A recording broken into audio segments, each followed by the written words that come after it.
In her perennial effort to bring you the most fascinating people of the year, ABC's Barbara Walters sat down with the Obamas for their first joint interview since the election today.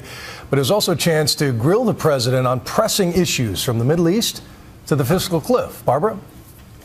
Bill, today the president had some big news, telling me that for the first time his administration will recognize the Syrian opposition group trying to topple President Assad and further isolating him. And Bill, the president also sounded optimistic about striking a deal to avoid the January 1st fiscal cliff, but he stressed the clock is ticking. Prediction: are you going to be able to raise taxes, yes or no? Well, taxes are going to go up one way or the other. And I think the key is to make sure that taxes go up on high-end individuals like you and me, Barbara. We can afford it.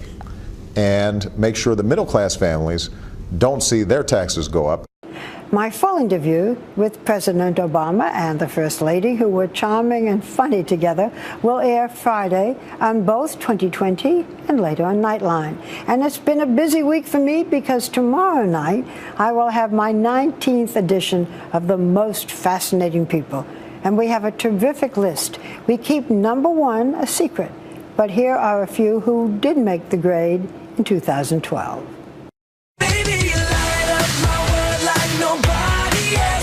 Our first choice wasn't a tough one. It was fascinating to us that 2 years ago they didn't even know each other. Now, this incredible boy band going just one direction, up. They are an overnight sensation, taking the world by storm and making young girls everywhere swoon. If you had to describe this past year in one word, what would it be, Zane? Insane. Incredible. Fun. Overwhelming, but in a good way.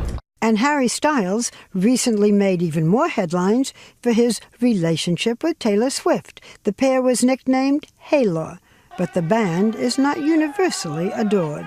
Critics haven't always been kind about your music. They have said that you are a manufactured boy band. You've heard that. It's very close-minded. Yeah, it is very close-minded. And I don't actually think it's true. You know, in terms of what we're like as a group and in terms of the character of the group, I think we're one of the least manufactured boy bands that there is. We chose another young sensation who captured our hearts earlier this year.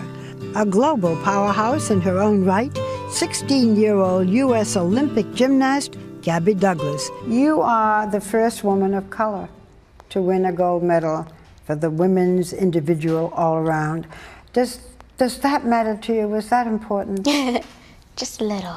I'm just kidding. It means so much to me that I could go to London and just inspire anyone. So your mother struggled for you to be what you are. How bad did it get? It kind of got pretty bad, but she didn't let me know everything because she wanted me to focus on my training. Are you definitely going to compete in the next Olympics?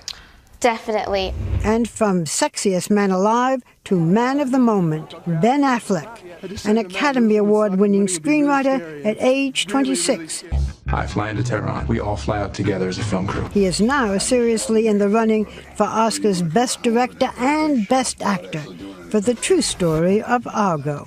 People are talking about you for an Oscar. I mean, you star in it, you direct it. This has definitely been a pronounced movement up. Did you ever consider anybody else for the lead besides yourself? You know, it's one of those things where the actor was sleeping with the director, so yeah, he exactly. had a good entree into getting the part. I wanted to have as much to do with it as I could. I just really loved the part. George Clooney, your friend, he was chosen Sexiest Man in 2006. Matt Damon, your closest friend, was chosen in 2007. Of the three of you, which one is really the sexiest?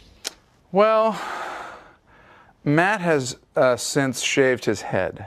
And I've always liked a man with a shaved head, that sort of bullet head look, which I think is very, very sexy.